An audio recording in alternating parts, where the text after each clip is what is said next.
네, 전략 세워보겠습니다. 내일장 빨간 펜으로 이어갑니다. 월요일에는요, 전정현 전문가 함께합니다. 전문가님 어서 오세요. 네, 반갑습니다. 네, 반갑습니다.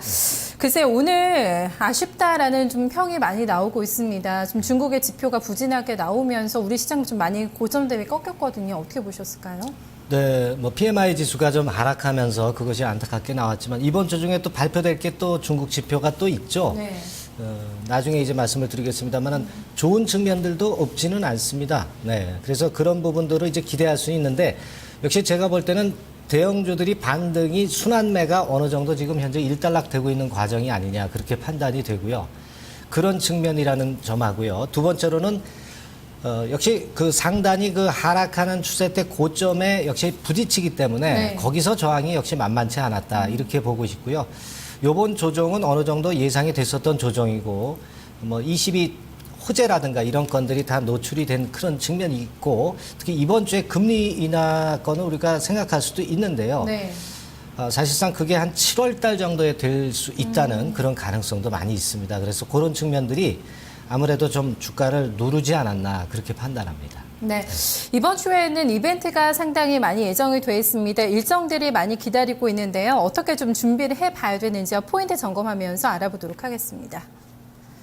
네, 세 가지 체크 포인트입니다. 첫 번째 기술적으로 좀 접근하겠습니다. 지수 포인트 점검을 해볼 예정이고요. 두 번째는 중국의 CPI 그리고 무역 수지 점검하겠습니다. 세 번째는 2분기 업황 회복될 수 있을 것이다. 특히 경기 민감주, 낙폭과대주에 대해서 이런 전망들 많이 나오고 있는데요. 실질적으로 어떤 의미를 가지고 있는지 또 확인해 보도록 하겠습니다.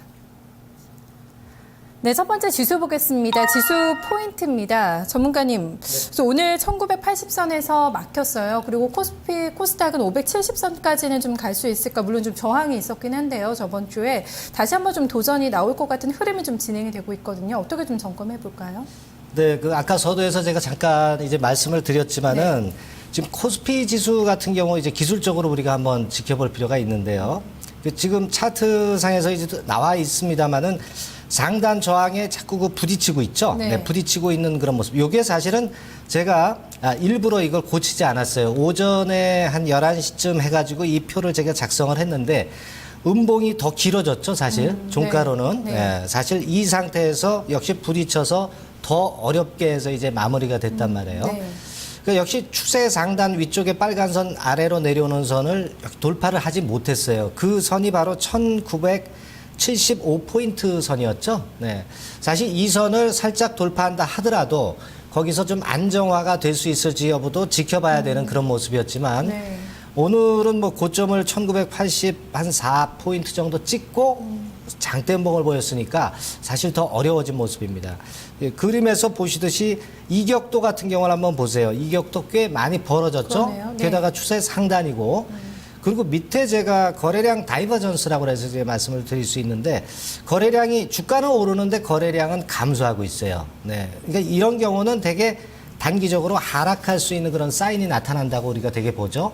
그러니까 우리가 여러 그 지표들이 많습니다만은 이평, 거래량, 주가 요 정도만 보고 기본에 충실해서 본다 하더라도 오늘의 하락은 오늘의 그 위에서 밀리는 모습은 충분히 좀 예상이 되었었던 바 아니냐 그렇게 판단이 되고 그렇다고 한다면은 좀 이격을 좁혀서 대개 1950, 60 네, 그런 정도 라인 때까지는 다시 한번 또 눌러주는 그런 패턴이 발생할 가능성이 좀 많죠. 네, 그렇게 봐야 될 것 같습니다. 코스닥, 코스피는 이제 그렇게 좀 보이는 움직임이고요. 네.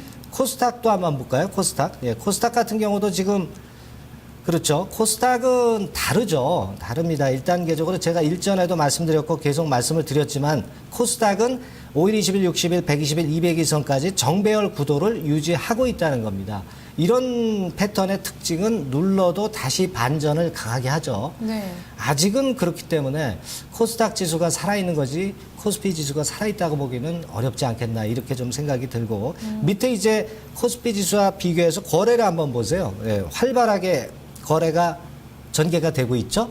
거래가 감소하지 않고 있어요. 네. 아직은 매기가 살아있다는 흐름입니다. 그래서 사실 이런 부분으로 볼 때는 아직은 코스닥 쪽에 좀 우위를 두시는 게 더 타당하지 않겠나 그렇게 좀 보고 싶습니다. 네, 이번 주에 570선 돌파 좀 가능할 거라고 보세요? 570선은 가능할 수도 있습니다. 가능할 수도 있죠. 네. 한번 눌렀다가 자꾸 올라오는 그런 패턴이기 때문에 네. 그런 모습이라고 보고 제가 일전에도 이제 말씀을 드린 부분이 있는데 주봉상으로 550이 아니라 560을 돌파하면 된다라고 말씀을 드렸죠. 근데 네. 560은 몇 주 전에 이미 돌파가 된 상태이기 때문에 현재 뭐 570을 돌파하지 못하란 법은 없다. 네, 그렇게 볼 수 있겠어요. 네, 560선에는 좀 안정적으로 정착이 됐습니다. 다음 고지가 이제 뛰어넘어야 될 산이 570포인트라고 할 수가 있겠는데요. 지난주에 한번 좀 맞고 떨어지는 움직임이 나왔습니다. 하지만 거래량도 살아있고 이틀 연속에 외국인들이 매수 포지션을 잡아주고 있는데요. 여기에서 이제 플러스 알파 기관 쪽에서 다시 한번 좀 힘을 내준다면은 무난하게 코스닥 상승 전개가 될 거라는 지금 분석이 많이 나오고 있습니다. 점검을 해봤고요. 두 번째 포인트 넘어가겠습니다. 두 번째는 중국 쪽을 좀 봐야 될 것 같은데요. 중국의 CPI와 무역 수지입니다. 전문가님, 일단은 오늘 장은 중국 지표가 상당히 실망스럽게 발표가 됐는데 이런 부분은 좀 나머지 지표들을 기대해보자 좀 초반에 얘기를 해주셨어요. 네. 네, 실망스럽게 사실 PMI 지수가 나왔는데 중국 지수는 오히려 올랐죠. 네. 이것은 유럽 22건이 후행적으로 좀 반영이 된 측면이라고 보고 싶고요. 그리고 또 한 가지는 이제 CPI라든가 무역 수지권은 우리가 볼 필요가 있는데 네. 오늘 중국 시장이 그래도 반등한 데는 이번 주에 대한 기대감도 없지는 않다라고 봅니다. CPI 측면으로 먼저 볼 것 같으면요. 소비자 물가 지수로 보면은 좋지는 않죠. 왜냐하면 이제 이전에 전년 동기 대비해서 2.1% 상승률이었는데 요번에 예상 컨센서스는 2.3%죠. 네. 그러니까 소비자 물가 지수가 올라오는 거 중국 시장 별로 좋지는 않죠. 그래서 일단 예상대로 나타난다고 한다면 소비자 물가 지수 측면에서는 별로 달갑지 않은 재료라고 볼 수가 있어요. 네, 그렇게 보는데 네. 지금 현재는 컨센서스 포캐스트는 그렇게 예측이 되고 있고요. 그리고 이제 두 번째로 이제 무역 수지권이 또 발표가 되죠. 네. CPI가 먼저 발표가 되고 무역 수지가 아마 나중에 발표가 무역 수지가 먼저 발표되고 8일 날 발표되고 CPI가 9일 날 발표되는 것으로 알고 있어요. 무역 수지 같은 경우는 그렇습니다. 이전 달 3월 보는 경우에는 8억 8천만 달러가 적자가 났었죠. 근데 요번 4월 달 예상은 지금 165억 달러로 많이 이제 올라섰어요. 네. 그러니까 지금 차트에서 보시듯이 이 그래프가 이제 꺾여서 위로 올라온다는 얘기죠. 제가 볼 때는 그래서 오늘 중국 지수의 상승은 이 중국 무역 수지 예상을 좀 어느 정도 선 반영하고 있지 않느냐 그렇게 보이는데요. 중요한 거는 아직까지는 이 무역 수지가 확실히 개선되는 조짐이 연속될지 여부는 아직 확인된 바는 아니기 때문에 네. 무역 수지 예상은 좋다 하더라도 우리가 아직까지는 소비자 물가 지수 이런 것들로 볼 때는 큰 폭의 급등이 연속이 된다라고 보기는 좀 힘들다고 봅니다. 네. 네. 하지만 중국 쪽이 무역 수지권은 좀 플러스 요인으로 작용되는 측면은 간과해서는 안 될 부분이고요. 네, 네. 그렇게 봅니다. CPI가 2.3% 예상치가 나오고 있는데요. 일각에서는 신종 AI 영향으로 인해서 2.7%까지도 이제 예상이 나오고 있는 상황입니다. 이렇게 된다면 인플레이션 압력이 상당히 또 가중될 것이라는 얘기 함께 나오고 있는데요. CPI 지수 어떻게 발표가 될지 또 포인트가 될 것 같습니다. 점검해 봐야 될 것 같습니다. 세 번째 포인트 넘어가겠습니다. 2분기 업황에 대해서 점검을 해보자 또 얘기를 해주고 있는데요. 그래서 1분기에 좀 바닥을 찍고 돌아서는 업종이 좀 많이 나와줄 수 있을까? 또 이 부분에 대한 기대감이 있거든요. 업황 어떻게 점검해 볼까요? 예, 제가 가끔 이 업황을 자주 제가 언급을 하는데 네. 이 꺾은 선 그래프가 이게 어느 쪽으로 오른쪽 위냐 오른쪽 아래냐에 따라서 명암이 자꾸 엇갈리고 그리고 이제 자꾸 이게 업황 전망이 변하죠. 그리고 증권사마다 조금씩은 이제 차이가 지고 있습니다. 근데 제가 오늘 갖고 온 건 이제 W 증권사 거를 한번 갖고 와봤는데 네. 반도체를 제외한 2013년도 연간 실적은 맨 밑에 그 연한 파란색이죠. 아직도 좀 하향 커브를 그리고 있다라고 봐야 되겠고요. 네. 그리고 반도체 제외하고 2분기 실적권 밑에서 두 번째 그 빨간 선이죠. 그것도 역시 마찬가지예요. 그래서 반도체를 제외한다고 한다면은 전반적으로 업황 자체가 그렇게 썩 좋지는 않다 이렇게 결론이 내려지고요. 네. 위쪽 부분에 굵은 파란 선은 반도체를 포함한 연간 실적이고요. 그리고 위쪽 부분에 파란 실선 연한 것도 역시 2, 4분기, 2분기 실적, 반도체를 포함해서입니다. 그러니까 네. 우리가 반도체를 포함하지 않느냐, 포함하느냐에 따라서 상당히 다르네요. 차이가 집니다. 그건 바로 이제 삼성전자나 이제 하이닉스가 끼어드느냐 안 끼어드느냐 차이겠죠. 네, 그 차이입니다. 그래서 기본적으로는 그만큼 여기서 뭘 우리가 암시할 수 있느냐. 네, 암시가 하는 부분이 뭐냐. 역시 반도체 쪽이 좀 2분기에는 된다. 그런 측면이고요.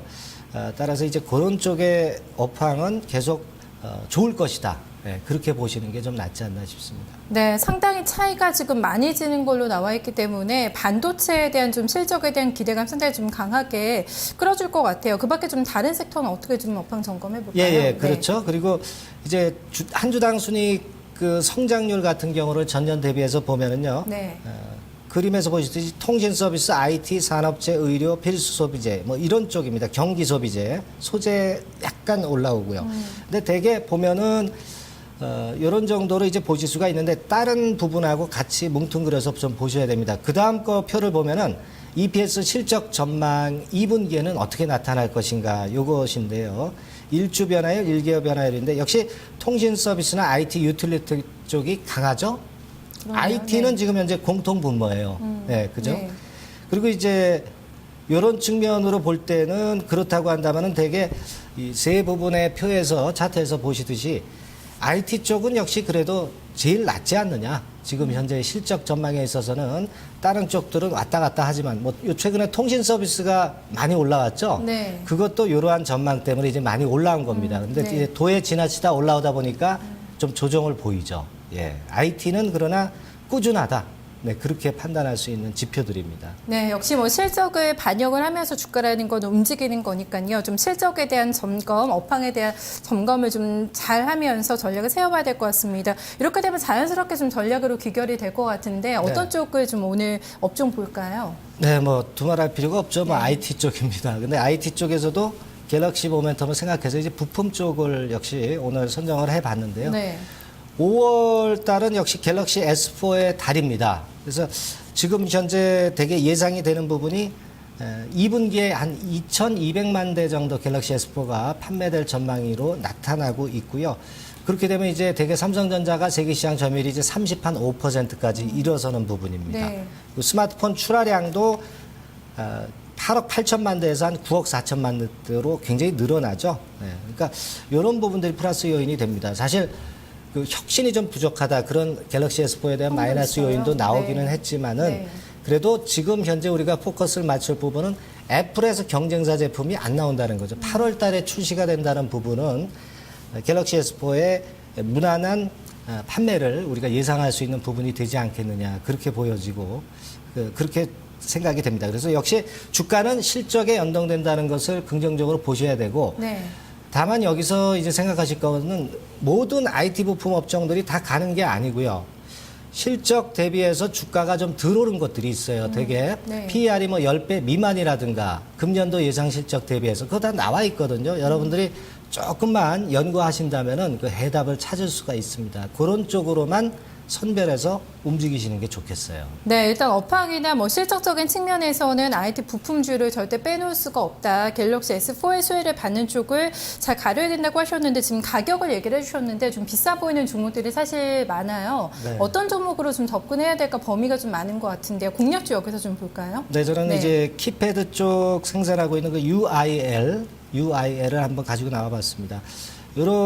이 UIL 같은 경우는 작년에 이제 주당 순이익 같은 경우가 되게 이제 많이 높진 않았어요. 되게 한 네. 500원대 정도였는데 요번에 금년도 전망 같은 경우는 물론 가봐야 알겠지만 되게 한 1,500원 선 정도 나옵니다. 그럼 아까도 말씀드렸지만은 우리가 되게 이제 BR 10배 정도로 보면 15,000원 선 정도의 목표가는 가능할 수 있는 부분이죠. 네. 그 예상이 이렇게 틀리지 않다면 그렇게 볼 수 있고 특히 지금 UIL이 주목할 수 있는 부분은 휴대폰 액세서리 쪽 있죠. 네. 이쪽을 지금 사업 다각화하는 원년으로 삼고 있어요. 그러니까 네.